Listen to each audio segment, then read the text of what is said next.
Along about an hour after breakfast, we saw the first prairie dog villages, the first antelope, and the first wolf. If I remember rightly, this latter was the regular coyote of the farther deserts, and if it was, he was not a pretty creature or respectable either, for I got well acquainted with his race afterwards and can speak with confidence. The coyote is a long, slim, sick and sorry-looking skeleton with a gray wolf skin stretched over it, a tolerably bushy tail that forever sags down with a despairing expression of forsakenness and misery, a furtive and evil eye, and a long, sharp face with a slightly lifted lip and exposed teeth. He has a general slinking expression all over. A coyote is a living, breathing allegory of want. He is always hungry. He is always poor, out of luck, and friendless. The meanest creatures despise him, and even the fleas would desert him for a velocipede. He is so spiritless and cowardly that even while his exposed teeth are pretending a threat, the rest of his face is apologizing for it.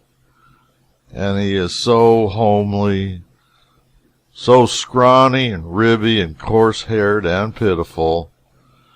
When he sees you, he lifts his lip and lets a flash of his teeth out, and then turns a little off the course he was pursuing, depresses his head a bit, and strikes a long, soft-footed trot through the sagebrush, glancing over his shoulder at you from time to time, till he is about out of easy pistol range.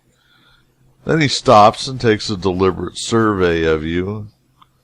He will trot 50 yards and stop again, another 50 and stop again, and finally the gray of his gliding body blends with the gray of the sagebrush, and he disappears.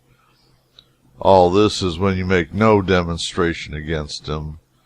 But if you do, he develops a livelier interest in his journey and instantly electrifies his heels and puts such a deal of real estate between himself and your weapon that by the time you have raised the hammer, you see that you need a mini rifle. And by the time you got him in line, you need a rifled cannon. And by the time you've drawn a bead on him, you will see enough that nothing but an unusually long-winded streak of lightning could reach him where he is now. But if you start a swift-footed dog after him, you will enjoy it ever so much, especially if it is a dog that has a good opinion of himself and has been brought up to think he knows something about speed. The coyote will go swinging gently off on that deceitful trot of his, and every little while he will smile a fraudful smile over his shoulder that will fill that dog entirely full of encouragement and worldly ambition, and make him lay his head still lower to the ground, stretch his neck further to the front, and pant more fiercely, and stick his tail out straight behind, and move his furious legs with a yet wilder frenzy, and leave a broader and broader and higher and denser cloud of desert sand smoking behind and marking his long wake across the level plain. And all this time the dog is only making a short 20 feet behind the coyote, and to save the soul of him he cannot understand why it is that he cannot get perceptibly closer. And he begins to get aggravated, and it makes him madder and madder to see how gently the coyote glides along, never pants, or sweats, or ceases to smile. And he grows still more and more incensed to see how shamefully he has been taken in by an entire stranger, and what an ignoble swindle that long, calm, soft-footed trot is. And next he notices that he is getting fagged, and that the coyote actually has to slacken speed a little to keep from running away from him.